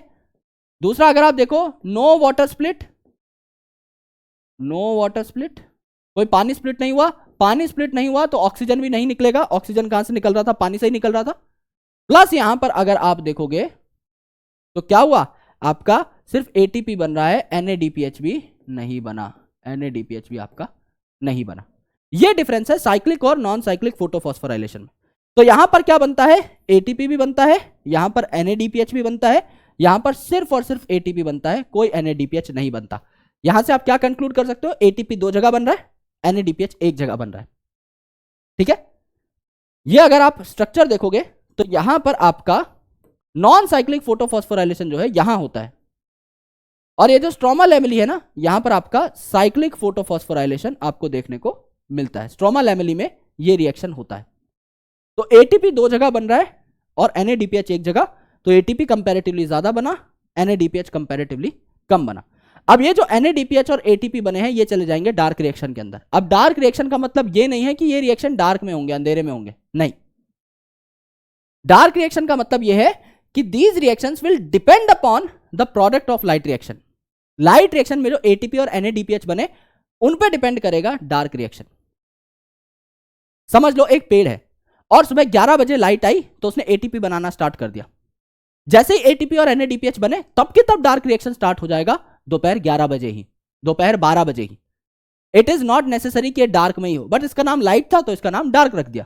जैसे अगर इस एक घर में 2 पेट हैं, एक आपका भूरा है तो उसका नाम भूरिया बाय डिफॉल्ट, है ना, एक काला है उसका नाम कालू। हरियाणा में ऐसा ही होता है, हरियाणा में गोरे बच्चे का नाम भी कालू रख सकते हो आप। मिलेंगे एक गली में 10 कालू मिलते हैं। अगर हम अपने घर जाते हैं, जब अगर हम गली में खड़े होकर कालू चिल्लाएं, 7-8 मुंडिया बाहर आ जाएंगी, भाई किसको बुलाया है। तो यहां पर यही केस है दोस्त, है ना। इसका नाम लाइट रिएक्शन था तो इसका नाम डार्क रिएक्शन रख दिया बाय कन्वेंशन, और कुछ है नहीं इसमें डार्क जैसा है, दिन में भी काम कर सकता है। अब देखो यहां पर क्या हुआ। सबसे पहले तो लेट्स अंडरस्टैंड कि डिफरेंट पिगमेंट्स कौन कौन से पाए जाते हैं आपके प्लांट के अंदर। अगर आप एक पत्ती लो, उस पत्ती को आप कूट लो अच्छे तरीके से, उसकी चटनी बना लो, है ना, तो उसके पेस्ट को आप क्या कर सकते हो, दौड़ा सकते हो एक पेपर क्रोमेटोग्राफी टेक्निक से, जिससे आपको पता लगे उस पत्ती के अंदर कौन कौन से पिगमेंट थे। एक पेपर लो, क्रोमेटोग्राफिक पेपर, उस पर एक लाइन ड्रॉ करो और यहां पे क्या रख दो, लीफ एक्सट्रैक्ट रख दो। आपने जो चटनी बनाई है लीफ की वो रख दो। अब यहां पर क्या होगा, अलग अलग पिगमेंट जो होंगे, है ना, इस पूरे सिस्टम को आप कहां रखते हो, एक पानी के चैम्बर में रखते हो। अब ये पानी क्या करेगा, ऊपर चढ़ेगा तो पिगमेंट्स भी आपके ऊपर चढ़ते जाएंगे। जैसे आपका थोड़ा ब्राइट ग्रीन या थोड़ा ब्लूइश ग्रीन कलर का एक पिगमेंट देखने को मिलेगा आपको, क्लोरोफिल ए, है ना। आपको थोड़ा येलोइश ग्रीन कलर का पिगमेंट देखने को मिलेगा, क्लोरोफिल बी। आपका थोड़ा येलो ऑरेंज कलर का पिगमेंट आपको देखने को मिलेगा, कैरोटिनॉइड। एंड यहां पर आपको येलो कलर का पिगमेंट देखने को मिलेगा, ज़ेंथोफिल। इसी हिसाब से आपके पिगमेंट जो है सेपरेट हो सकते हैं। यहां पर देखिए आपका एक्शन और एब्जॉर्प्शन स्पेक्ट्रा आपको दिखा रखा है। क्या बोल रखा है दोस्त, देखिए यहां पर क्लोरोफिल ए है, क्लोरोफिल ए सबसे ज्यादा कहां एब्जॉर्ब कर रहा है, इस पर्टिकुलर पार्ट पे, है ना। ये क्या, कौन सा पार्ट है नीचे, 400 और 500 के बीच में है, लगभग 420 का पार्ट है ना। यहां क्लोरोफिल ए सबसे ज्यादा एब्जॉर्ब कर रहा है। एंड फोटोसिंथेसिस कहां सबसे ज्यादा हो रही है, ये एब्जॉर्प्शन स्पेक्ट्रा है, रेट ऑफ फोटोसिंथेसिस यहां पे दिखाया हुआ है, ये एक्शन स्पेक्ट्रा है। तो एक्शन भी वही हुआ जहां क्लोरोफिल ए ने ज्यादा एब्जॉर्ब किया। सिमिलरली क्लोरोफिल ए का दूसरा पीक कहां पर आया, यहां पर आया, और आप देखोगे यहां पर क्लोरोफिल ए ने सबसे ज्यादा एब्जॉर्ब किया, यहीं पर आपकी हाईएस्ट फोटोसिंथेसिस देखने को मिली। यानी क्लोरोफिल ए चीफ पिगमेंट है, जहां जहां क्लोरोफिल ए ज्यादा एब्जॉर्ब करेगा वहां वहां फोटोसिंथेसिस ज्यादा होगी। क्लोरोफिल बी का देखो, क्लोरोफिल बी में आपको इतनी रिजेंबलेंस नहीं मिलेगी। क्लोरोफिल बी का पहला पीक यहां पर आ रहा है, यानी यहां कहीं पर। क्या यहां कहीं पर बहुत मैक्सिमम फोटोसिंथेसिस है, नहीं, मैक्सिमम से थोड़ा कम है। सिमिलरली क्लोरोफिल बी का दूसरा जो आपका पीक है यहां पर आ रहा है, क्या यहां आपका मैक्सिमम फोटोसिंथेसिस है, नहीं, मैक्सिमम से कम है ना। सिमिलरली आप देखो तीसरा जो आपको केस देखने को मिल सकता है वो किसका देखने को मिल सकता है, यहां पर कैरोटिनॉइड का देखने को मिलता है। इसके दोनों पीक यहां पर आ रहे हैं। क्या यहां पर आपका मैक्सिमम देखने को मिल रहा है, नहीं। क्या यहां पर आपको मैक्सिमम देखने को मिल रहा है, नहीं। यानी मेन जिसके साथ मैक्सिमम एकदम कोलाइड कर रहा है दैट इज क्लोरोफिल ए। यानी जब क्लोरोफिल ए सबसे ज्यादा एब्जॉर्ब करता है लाइट को, उसी टाइम पे सबसे ज्यादा फोटोसिंथेसिस होती है, ठीक है। जब आपकी लाइट एब्जॉर्ब होती है किसी भी पिगमेंट द्वारा तो वो जाती है रिएक्शन सेंटर के पास। ये रिएक्शन सेंटर जो है चीफ पिगमेंट है, यानी ये क्या है, क्लोरोफिल ए मॉलिक्यूल है। अब ये जो चीफ पिगमेंट है ये आपका P700 हो सकता है PS1 के केस में, जो कि 700 नैनोमीटर की लाइट को सबसे ज्यादा एब्जॉर्ब करता है, और ये P680 हो सकता है PS2 के केस में, जो कि 680 नैनोमीटर की लाइट को सबसे ज्यादा एब्जॉर्ब करता है। तो कोई भी पिगमेंट जब यहां से लाइट एब्जॉर्ब करेगा ये अल्टीमेटली किस पे जाएगी, चीफ पिगमेंट पे। यहां पे कोई अगर एब्जॉर्ब कर रहा है तो ये भी कहां जाएगी, चीफ पिगमेंट के आसपास चली जाएगी। सब आके इसको बताएंगे हमने कितनी एब्जॉर्प्शन करी है, and so on, right. Chief pigment से फिर इलेक्ट्रॉन निकलेगा और प्राइमरी एक्सेप्टर के पास चला जाएगा। देखो भाई, नॉन साइक्लिक फोटोफॉस्फोराइलेशन में क्या हो रहा था, ये आपका सबसे पहले जो फोटोन है कहां जाएगा, PS2 के पास, यानी P680 के पास। तो 680 नैनोमीटर की यहां से लाइट आई और यहां से इलेक्ट्रॉन निकल करके आगे चला गया इलेक्ट्रॉन एक्सेप्टर के पास और इलेक्ट्रॉन ट्रांसपोर्ट सिस्टम में, जहां ATP बन गई, ठीक है। एंड देन ये इलेक्ट्रॉन ट्रांसपोर्ट हो गया टू P700। अब एक इलेक्ट्रॉन यहां पे आया, एक इलेक्ट्रॉन यहां से गया, तो बहुत ज्यादा फर्क नहीं पड़ा इसको, लेकिन यहां से इलेक्ट्रॉन गया ही गया है, वापस नहीं आ रहा, तो यहां आपको वाटर तोड़ना पड़ेगा और इलेक्ट्रॉन सप्लीमेंट करने पड़ेंगे। यहीं पर आपका ऑक्सीजन भी निकलेगा, यानी वाटर स्प्लिटिंग और ऑक्सीजन इवोल्यूशन होगा। एंड एंड में ये इलेक्ट्रॉन चला जाएगा NADP के पास, बना लेगा NADPH। यानी यहां चारों प्रोसेस हुए लाइट रिएक्शन के, light absorption, splitting of water, release of oxygen and your NADPH and ATP formation. Cyclic में क्या हुआ, जो कि आपका स्ट्रोमा लैमेली में होता है, साइक्लिक में क्या हुआ जो कि आपका स्ट्रोमा लैमेली के अंदर होता है, लाइट आई। अब यहां पर सिर्फ PS1 है तो 700 नैनोमीटर की आपकी लाइट आई। यहां से क्या हुआ, इलेक्ट्रॉन आपका उड़ा और इलेक्ट्रॉन ट्रांसपोर्ट सिस्टम से होता हुआ वापस आ गया। तो इलेक्ट्रॉन का कोई लॉस नहीं है, एक इलेक्ट्रॉन उड़ा, एक इलेक्ट्रॉन वापस आ गया। इस दौरान सिर्फ ATP बन सकती है, NADPH नहीं बना, क्योंकि यहां पर NADP भी नहीं है इलेक्ट्रॉन एक्सेप्ट करने के लिए, और NADPH बनाने के लिए NADP रिडक्टेज नाम का एक एंजाइम चाहिए, वो भी यहां पर नहीं है। तो यहां पे कोई NADPH नहीं बना, यहां पे स्प्लिटिंग ऑफ वाटर हुई थी, यहां स्प्लिटिंग ऑफ वाटर नहीं हुई, यहां ऑक्सीजन रिलीज हुआ था, यहां ऑक्सीजन रिलीज नहीं हुआ, यहां सिर्फ P700 है, यहां दोनों थे P700 P680, यहां P680 भी नहीं है। This is cyclic photophosphorylation. अब क्या हुआ, दो जगह बने हमारे ATP और एक जगह बना हमारा NADPH। दो जगह बना हमारे ATP, एक तो ये बना, एक ये बना, साइक्लिक नॉन साइक्लिक दोनों में, और NADPH बना सिर्फ एक जगह। तो अब इनका यूज भी इसी हिसाब से होगा। अब हमने बोला तो कि भैया ATP बना, लेकिन बना कैसे? थाइलाकॉइड का स्ट्रक्चर आपको अच्छे तरीके से पता है, इस तरीके का स्ट्रक्चर है। इसके नीचे एक और थाइलाकॉइड आप रख सकते हो, इसके नीचे एक और थाइलाकॉइड रख सकते हो, एंड ये आपका क्या कहलाएगा? ग्रेना कहलाएगा। और ये आपका मेम्ब्रेन जो है, इसके ऊपर आपके पिगमेंट्स पाए जाएंगे। ये अंदर का जो स्ट्रक्चर है इसे क्या बोलोगे? थाइलाकॉइड का ल्यूमेन बोलोगे। ये इस थाइलाकॉइड का क्या हो जाएगा? ल्यूमेन हो जाएगा। ये इस थाइलाकॉइड का क्या हो जाएगा? ल्यूमेन हो जाएगा। ऑलराइट, तो ये थाइलाकॉइड का क्या है? ल्यूमेन है, और बाहर आपका स्ट्रोमा है। अब सबसे इंपॉर्टेंट बात क्या है कि हमें प्रोटॉन ग्रेडियंट बनाना है ATP जनरेट करने के लिए। ATP कैसे जनरेट होगी? जब प्रोटॉन एक जगह से दूसरी जगह भागेंगे तो प्रोटॉन की मोशन से एक फोर्स जनरेट होगी, प्रोटॉन मोटिव फोर्स। जब प्रोटॉन बहुत तेजी से रश करेंगे तो आसपास के मॉलिक्यूल्स हिल जाएंगे, वाइब्रेट हो जाएंगे, और पास पास आकर के they will make a bond. ठीक है, तो यहां पर क्या हुआ, अंदर प्रोटॉन ज्यादा होने चाहिए, बाहर कम होने चाहिए।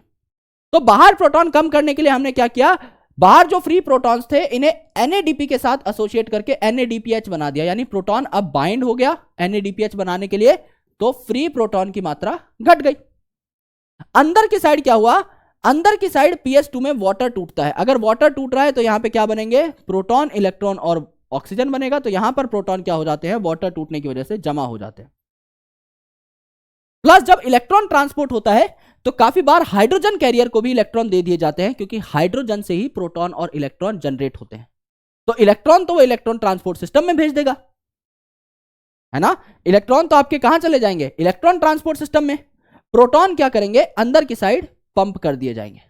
तो अंदर की साइड अगर आप ओवरऑल देखो तो आपके प्रोटॉन की मात्रा बहुत है ज्यादा, बाहर की साइड प्रोटॉन है आपका कम। अंदर की साइड प्रोटॉन की मात्रा है ज्यादा, बाहर की साइड प्रोटॉन की मात्रा है आपकी कम, है ना? तो अंदर प्रोटॉन ज्यादा है, बाहर प्रोटॉन कम है।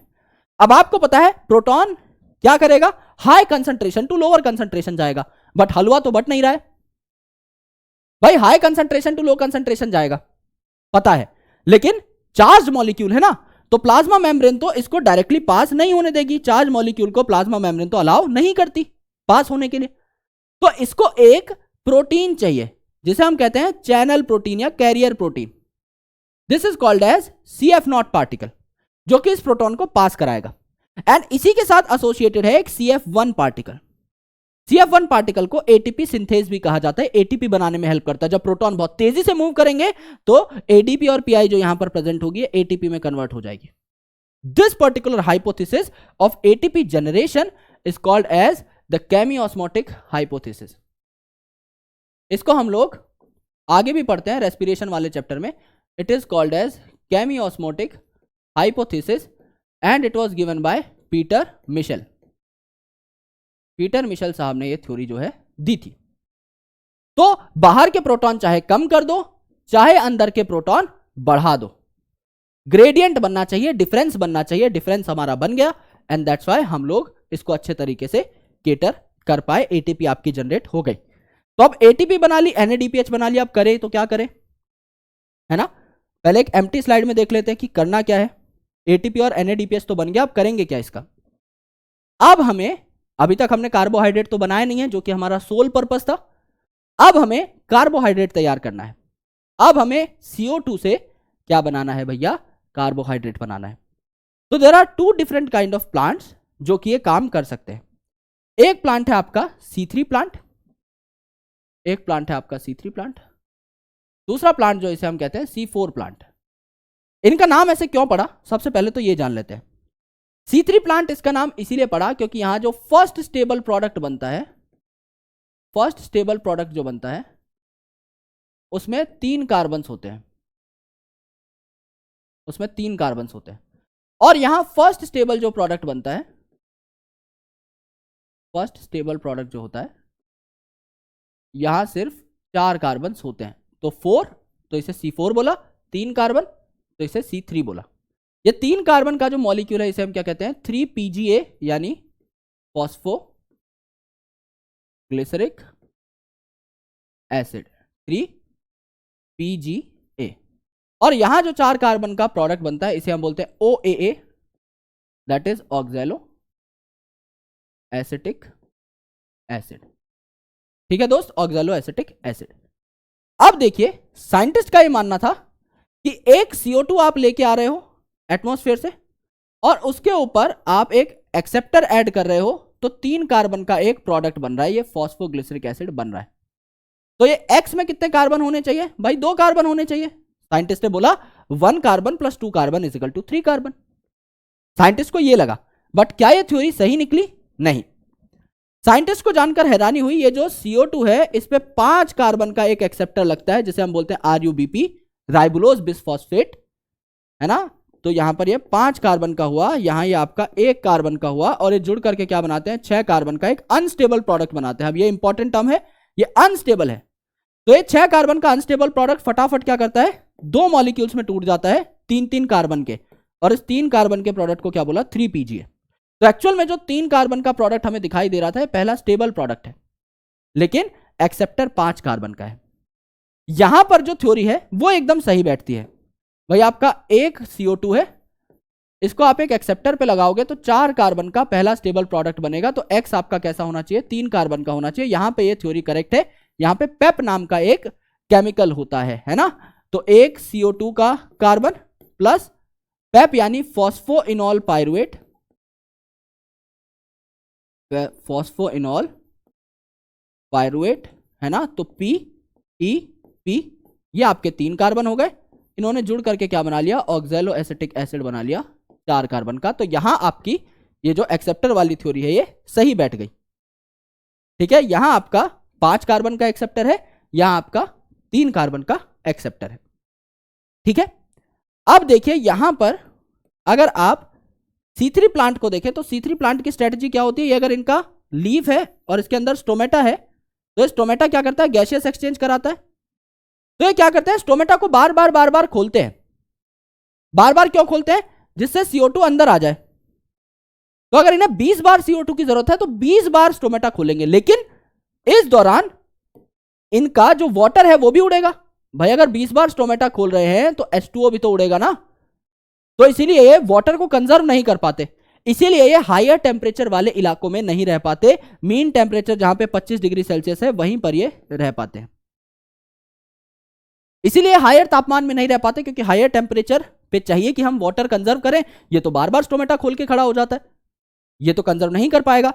लेकिन इसी के अपोजिट अगर आप देखें, यहां पर C4 प्लांट जो है, C4 प्लांट का जो स्टोमेटा है ये बहुत लिमिटेड खुलता है। ये एक बार अपने स्टोमेटा को खोल लेता है और एक बार स्टोमेटा खुल करके ये कहता है कि भाई जितना CO2 अंदर लेना है बहुत ज्यादा CO2 मैं अंदर ले लेता हूं और थोड़ा बहुत पानी उड़ने देता हूं, क्योंकि एक बार अगर मैंने स्टोमेटा बंद कर लिया उसके बाद मैं दोबारा स्टोमेटा नहीं खोलूंगा। तो यहां पे वाटर बहुत ज्यादा लॉस हो रहा था क्योंकि बार बार स्टोमेटा खुल रहे थे, और यहां पे आपका बहुत कम पानी लॉस हो रहा है क्योंकि स्टोमेटा एक ही बार खुला है। तो CO2 बहुत सारा इसने अंदर ले लिया, और ये क्या करता है, इस CO2 को फटाफट पेप के साथ जोड़ देता है और बना लेता है ऑक्सैलो एसिटिक एसिड, और CO2 को ऑक्सैलो एसिटिक की फॉर्म में स्टोर कर लेता है। यानी CO2 अंदर हाई कंसंट्रेशन में ये रख सकता है स्टोर करके। यहां पर आपका CO2 की कंसंट्रेशन जो है कंपैरेटिवली कम रहती है, ये इसे स्टोर नहीं कर सकता। तो यहां पे वाटर कंजर्व कर रहा है, तो हाई टेम्परेचर के अंदर भी ये जिंदा रह सकता है। तो C4 प्लांट जो है हाई टेम्परेचर के अंदर भी आपके अच्छे तरीके से देखने को मिलते हैं, जैसे मेज और सोरगम। और नॉर्मल अपना C3 प्लांट जो है ये आपका मौजूद है ही। ठीक है दोस्त, अब देखो यहां पर क्या होता है, यहां पर CO2 है कम, यहां पर CO2 कंपैरेटिवली ज्यादा है, तो वाटर लॉस कम है, वहां वाटर लॉस ज्यादा है, तो ये हायर टेम्परेचर को झेल पाएगा और अच्छे तरीके से आपके ट्रॉपिकल रीजन्स में जहां सबसे ज्यादा टेम्परेचर होता है वहां सर्वाइव कर पाएगा।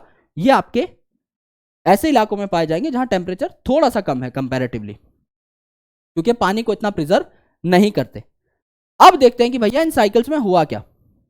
हमें CO2 से क्या बनाना है, आपका ग्लूकोज बनाना है। तो CO2 हमने लिया, और इसे किसके साथ ऐड कर दिया, CO2 का एक कार्बन लिया और ऐड कर दिया इसे 5 कार्बन के RuBp के साथ, तो 6 कार्बन का एक अनस्टेबल प्रोडक्ट बना, 6 कार्बन का एक अनस्टेबल प्रोडक्ट बना, और वो प्रोडक्ट टूट करके क्या बना लेगा, 3PGA बना लेगा, which is the first stable compound, 3PGA यहां पर बना लेगा।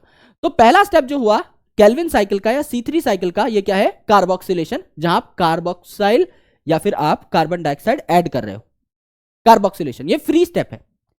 फिर आप क्या करते हो, रिडक्शन, रिडक्शन मतलब अब आपको इस 3PGA के ऊपर क्या ऐड करना है, हाइड्रोजन ऐड करना है, to make carbohydrate, carbohydrate, hydrogen add करना है, राइट। तो यहां आप क्या करोगे, ट्रायोस फॉस्फेट बनाओगे जो कि ग्लूकोज सुक्रोज स्टार्च बना सकता है। अब यहां पर आपको एक CO2 के लिए 2 ATP और 2 NADPH देने होते हैं। अगर आप एक CO2 उठा रहे हो एटमॉस्फेयर से तो उसको रिड्यूस करने के लिए 2 ATP 2 NADPH देने पड़ेंगे। फिर आप आगे चल के क्या करोगे, रीजनरेट करोगे, एक साइकिल में एक ही CO2 आपका सुक्रोज बनाने के लिए एलिजिबल होता है, क्योंकि आपको RuBp को तो रीजनरेट करना है, वापस करना है। तो भाई 5 + 1 कार्बन 6 कार्बन, 5 कार्बन तो आपको वापस ही करने हैं, तो इस साइड सिर्फ एक कार्बन अलग से आ गया। आप दूसरी साइकिल चलाओगे दूसरा कार्बन आ जाएगा, तीसरी साइकिल चलाओगे तीसरा कार्बन आ जाएगा, 6 साइकिल चलाओगे 6 कार्बन आ गए तो आप एक ग्लूकोज बना सकते हो, 12 साइकिल चलाई 12 कार्बन आ गए तो आप एक सुक्रोज बना सकते हो, 1000 साइकिल चलाई 1000 कार्बन आ गए तो आप 1000 कार्बन का स्टार्च बना सकते हो। जितने कार्बन चाहिए उतनी साइकिल, और एक मॉलिक्यूल RuBp को रीजनरेट करने के लिए एक ATP भी लगता है। यानी अगर समझ लीजिए आपको कोई पूछ रहा है कि एक CO2 को फिक्स करने के लिए क्या क्या चाहिए, 2 ATP प्लस 1 ATP 3 ATP चाहिए प्लस 2 NADPH चाहिए। अब कोई मुझसे दुनिया में कोई भी क्वेश्चन पूछ ले, भाई अगर मैं एक ग्लूकोज बनाना चाहता हूं तो कितने ATP और NADPH खर्च होंगे, एक ग्लूकोज मतलब 6 कार्बन, 3 को 6 से मल्टीप्लाई करो 18 ATP, 2 को 6 से मल्टीप्लाई करो 12 NADPH। कोई बोलता है मुझे एक सुक्रोज बनाना है तो मुझे कितनी ATP और NADPH लगेंगे, सुक्रोज मतलब 12 कार्बन, 3 × 12 करो 36, 2 × 12 करो 24, 36 और 24 ATP एंड NADPH रिस्पेक्टिवली, ठीक है। और यहां से आपका क्या बन जाएगा, आपका क्या बन जाएगा, कार्बोहाइड्रेट बन जाएगा, ठीक है। अगर आप देखें एक C4 प्लांट को, ये तो C3 प्लांट है, नॉर्मल है, अगर आप देखें एक C4 प्लांट को तो उसमें 2 तरीके के सेल होते हैं। यहां तो सारा का सारा काम आपके मीजोफिल सेल में ही हो रहा है, लेकिन कार्बन डाइऑक्साइड की कंसंट्रेशन बढ़ाने के लिए यहां 2 प्रकार के सेल आते हैं, एक तो मीजोफिल सेल और एक है आपका bundle sheath cell. Vascular bundle के चारों ओर बंडल शीथ सेल्स होते हैं, काफी कंपैक्ट होते हैं, बड़े बड़े सेल होते हैं, इंटरसेलुलर स्पेस नहीं होता, यानी इनके अंदर एक बार गैस आ गई तो बाहर निकलना उसका मुश्किल है, तो ये अंदर CO2 को स्टोर कर सकते हैं। और क्लोरोप्लास्ट भी इनके अंदर बहुत अच्छे खासे मात्रा में देखने को मिलते हैं। तो यहां पर क्या हुआ, देखो CO2 आप लेकर के आए, CO2 को आपने पेप के साथ जोड़ दिया, फॉस्फोइनॉल पायरुवेट के साथ, तो इस एंजाइम का नाम क्या होगा, पेपकेज। पेपकेज, पेपकेज ने क्या बना लिया, C4 एसिड, C4 एसिड क्या बनाया, ऑक्सैलो एसिटिक एसिड। अब ये ऑक्सैलो एसिटिक एसिड जब ट्रांसपोर्ट होता है तो इसे मैलिक एसिड या एस्पार्टिक एसिड के फॉर्मेट में हम ट्रांसपोर्ट करते हैं आसानी के लिए।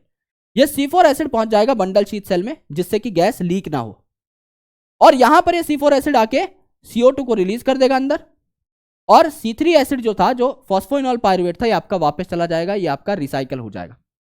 एंड ये जो CO2 है ये अब अंदर क्या स्टार्ट कर देगा, C3 साइकिल स्टार्ट कर देगा, यानी C3 साइकिल यूनिवर्सल है, बनेगा तो आपका ग्लूकोज सुक्रोज इसी से C3 साइकिल से, लेकिन यहां सिर्फ आप क्या कर रहे हो, अंदर CO2 की कंसंट्रेशन को बढ़ा पा रहे हो। CO2 की कंसंट्रेशन क्यों बढ़ानी है, क्योंकि इस केल्विन साइकिल में एक एंजाइम लगता है जिसका नाम क्या है, रुबिस्को। ये जो कार्बोक्सिलेशन होती है ना, रुबिस्को नाम के एंजाइम की वजह से होती है।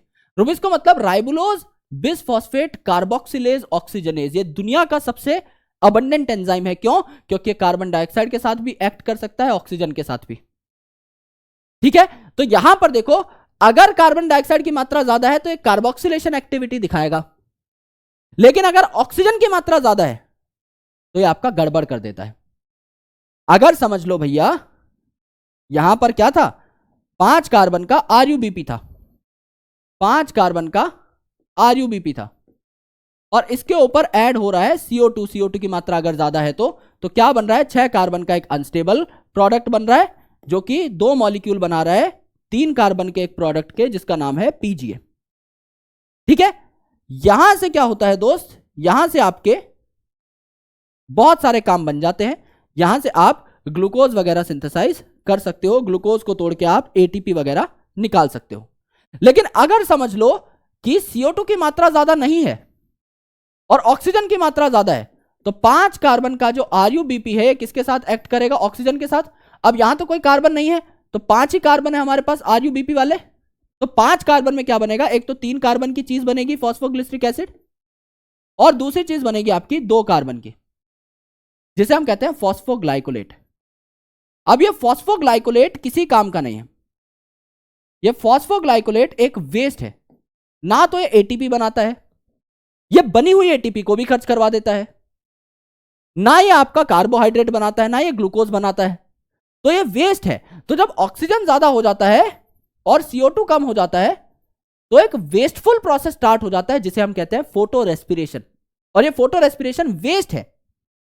तो इसीलिए हम चाहते हैं कि CO2 कंसंट्रेशन हमारे प्लांट के अंदर ज्यादा रहे। और CO2 कंसंट्रेशन किसके अंदर ज्यादा थी? कौन से प्लांट के अंदर ज्यादा थी? यहां पर, राइट। CO2 कंसंट्रेशन कहां ज्यादा थी? C4 प्लांट में। तो C4 प्लांट में कोई फोटो रेस्पिरेशन नहीं होती, नो फोटो रेस्पिरेशन, क्योंकि ऑक्सीजन को ज्यादा होने ही नहीं देता। इसके पास एक इनबिल्ट मैकेनिज्म है जहां ये CO2 को ज्यादा कर लेता है और रुबिस्को की कार्बोक्सिलेशन एक्टिविटी पीक पे आ जाती है। यहां लेकिन आपका CO2 कम है, तो यहां आपकी फोटो रेस्पिरेशन होती है, यानी यहां आपका लॉस होता है। तो यह आपका हाफ प्रोडक्टिव है, यह आपका डबल प्रोडक्टिव है। अगर C3 प्लांट X मटेरियल बना रहा है सेम रिसोर्सेज के साथ, तो C4 प्लांट 2x रिजल्ट दे देगा आपको सेम रिसोर्सेज के साथ, क्योंकि यहां पर वेस्टफुल प्रोसेस हो रहा है। तो यहां पर फोटो रेस्पिरेशन ज्यादा है, तो यहां पर वेस्ट ज्यादा है, और अगर यहां पर वेस्ट ज्यादा है तो यहां पर क्या है? प्रोडक्टिविटी कम है। और यहां पर उल्टा है, यहां पर कोई फोटो रेस्पिरेशन नहीं है, तो यहां पर वेस्ट क्या है? आपका कम है। अगर वेस्ट कम है तो यहां पर क्या हो गई? प्रोडक्टिविटी आपकी ज्यादा हो गई, प्रोडक्टिविटी आपकी ज्यादा हो गई।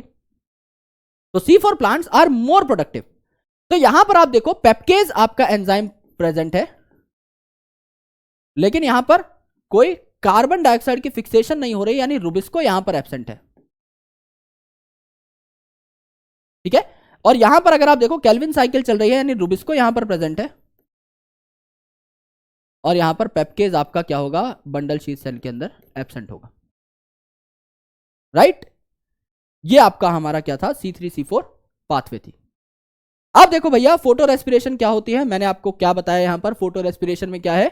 आपका रुबिस्को जो है वो अपना ऑक्सीजनेज एक्टिविटी दिखाने लगता है। तो RuBP है 5 कार्बन का, इस पे अगर ऑक्सीजन बहुत ज्यादा है तो ये बाइंड कर जाएगी, तो 5 कार्बन के ही आपके प्रोडक्ट बनेंगे। 3 कार्बन का आपका बन जाएगा PGA, और 2 कार्बन का आपका बन जाएगा फॉस्फोग्लाइकोलेट। अब जितने कार्बन का पहला स्टेबल प्रोडक्ट बनता है उसी हिसाब से हम नाम रखते हैं। जैसे C3 और C4 रखा, तो यहां 2 कार्बन का फॉस्फोग्लाइकोलेट बनता है, तो इसे C2 साइकिल भी कहते हैं, और ये आपका वेस्ट होता है। वेस्ट है आपका फॉस्फोग्लाइकोलेट, क्योंकि ना ये शुगर बनाता है, शुगर भी यहां नहीं बनती, ना ये आपका ATP बनाता है, बल्कि जो ATP बना हुआ है उसको भी क्या करता है? खा जाता है। तो इट्स अ वेस्टफुल प्रोसेस, ठीक है। अब देखिए फैक्टर्स अफेक्टिंग फोटोसिंथेसिस। काफी सारे ऐसे फैक्टर्स हैं जो फोटोसिंथेसिस के रेट को अफेक्ट करते हैं। ये इंटरनल फैक्टर भी हो सकते हैं, जैसे किसी प्लांट में आपका क्लोरोफिल कितना है, जितना ज्यादा क्लोरोफिल उतनी ज्यादा फोटोसिंथेसिस। किसी प्लांट में आपका क्लोरोप्लास्ट कितना है, जितना ज्यादा क्लोरोप्लास्ट उतने ज्यादा फोटोसिंथेसिस। किसी प्लांट में मीजोफिल सेल्स की ओरिएंटेशन क्या है, मीजोफिल सेल अगर बाउंड्री पर अटैच है तो क्या होगा दोस्त? अगर बाउंड्री पर अटैच है तो ज्यादा सनलाइट कैप्चर कर पाएंगे, ज्यादा फोटोसिंथेसिस होगी। अगर यंग लीव्स हैं, बढ़िया लीफ है, तो ज्यादा फोटोसिंथेसिस होगी। कुछ फैक्टर्स आपके एक्सटर्नल होते हैं, CO2 की कंसंट्रेशन कैसी है ना, टेम्परेचर कैसा है, लाइट कैसी है, वाटर स्टेटस क्या है, एंड सो ऑन। ये आपके एक्सटर्नल फैक्टर्स होते हैं। तो इनको समझने के लिए ब्लैकमैन साहब ने एक लॉ दिया 1905 में, इसे कहा जाता है ब्लैकमैन्स लॉ ऑफ लिमिटिंग फैक्टर। इन्होंने क्या बताया? ऐसा फैक्टर जो कि सबसे कम है मात्रा में, वही रेट ऑफ रिएक्शन को डिफाइन करेगा, जो कि हम लॉ ऑफ लिमिटिंग रिएजेंट भी बोल करके पढ़ते हैं केमिस्ट्री में। समझ लो एक पेन कंपनी है, तो पेन बनाने के लिए आपको क्या चाहिए? ढक्कन चाहिए, रिफिल चाहिए, एंड खोखा चाहिए। अब आपकी रिफिल बनी है भैया 5 फैक्ट्री के अंदर, सॉरी कैप बनी है 5, रिफिल बनी है आपकी 7, खोखे बने हैं आपके 9। टोटल पेन बताओ कितने बने, टोटल पेन बताओ कितने बने भाई। 5 ही ढक्कन जो है, 5 रिफिल और 5 खोखे पे असेंबल हो जाएंगे, तो टोटल पेन आपके कितने बने, 5 ही बने।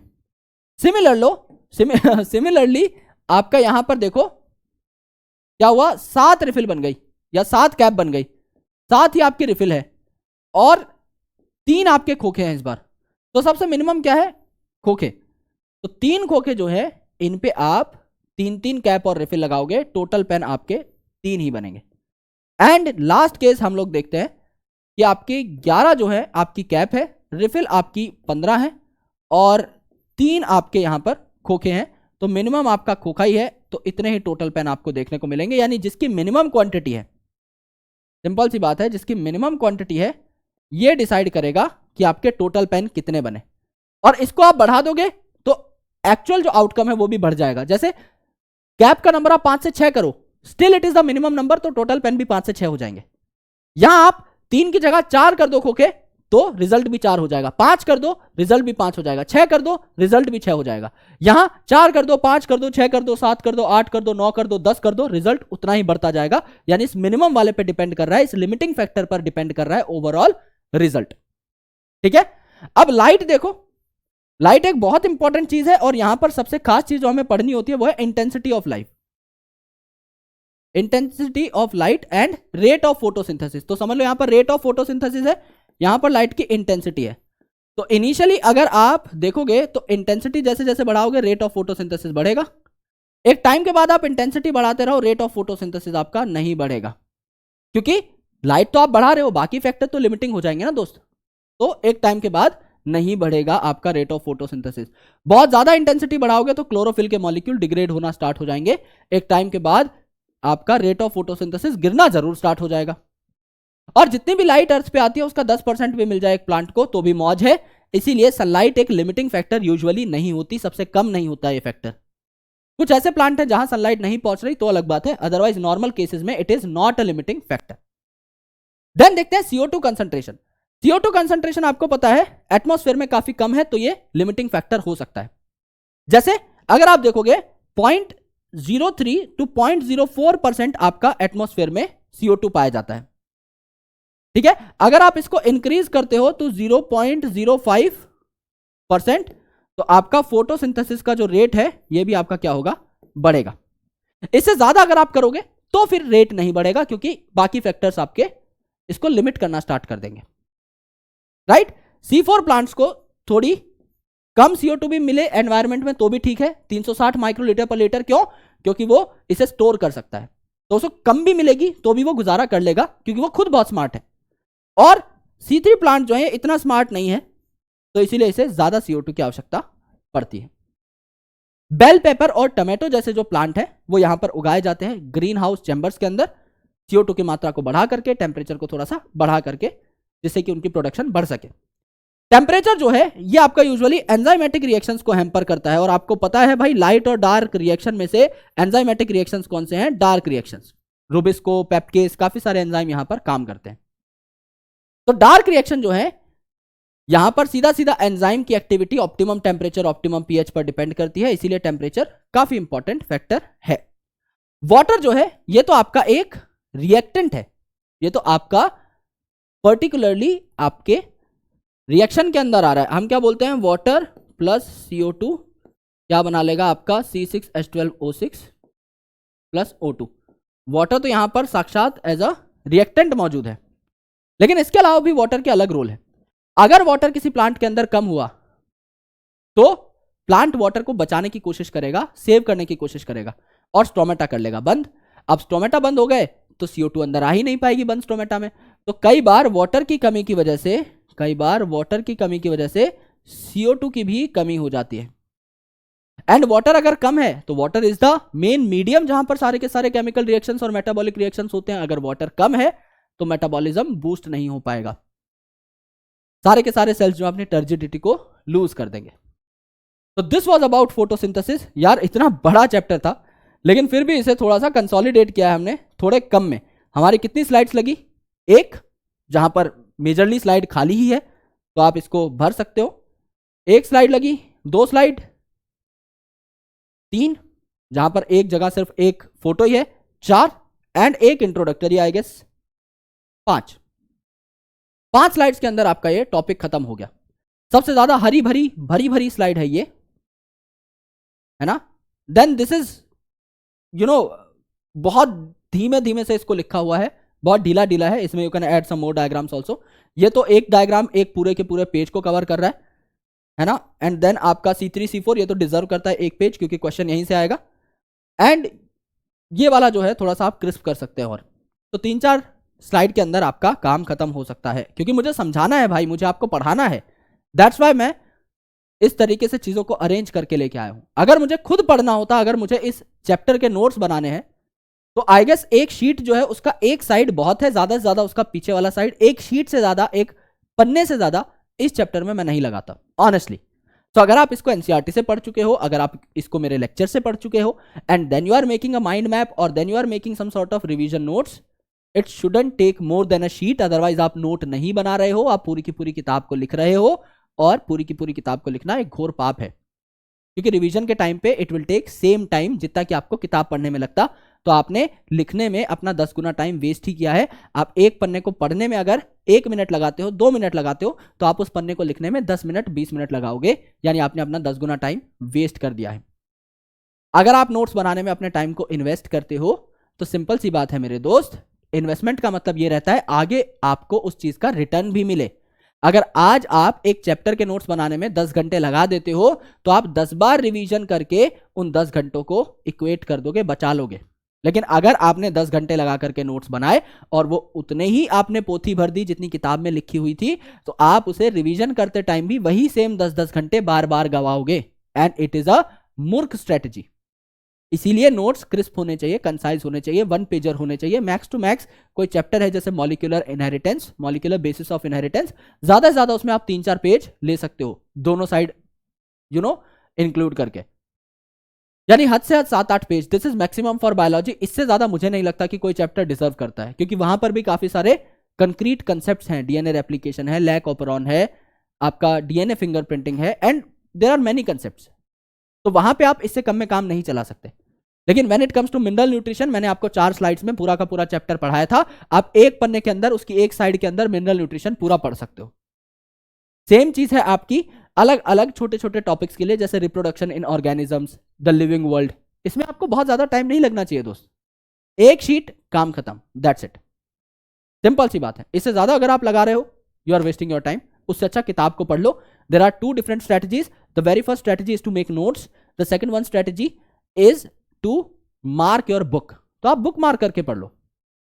अगर आपको नोट्स बनाने नहीं आते अच्छे, हालांकि आने चाहिए, it is a skill and it is a beautiful skill. अगर आपको डॉक्टरी में अपना करियर बनाना है, आप इतनी मोटी मोटी किताबें लेकर नहीं बैठ सकते। आप लास्ट डे पे आप लिपिनकॉट्स इलस्ट्रेटेड रिव्यू लेकर नहीं बैठ सकते। आप हार्पर की किताब लेकर नहीं बैठ सकते। आप लैंज की किताब लेकर नहीं बैठ सकते। आप लेनिंजर की किताब लेकर नहीं बैठ सकते। This is impossible. आपको अपने टाइम को बचाना सीखना होगा, राइट? इसको सीखो। धन्यवाद इस लेक्चर को देखने के लिए। वीपू भाई ओपी की भीख मांगते हुए कमेंट सेक्शन में अगर आपको ये लेक्चर अच्छा लगा हो, थोड़ी सी तारीफ कर देना दोस्त। और ऐसे शानदार लेक्चर के साथ आपको मिलता रहूंगा आने वाले टाइम में भी, with some beautiful concepts elaborated in the most concise and crisp way possible. Thank you so much. Best of luck. शुक्रिया. जय हिंद.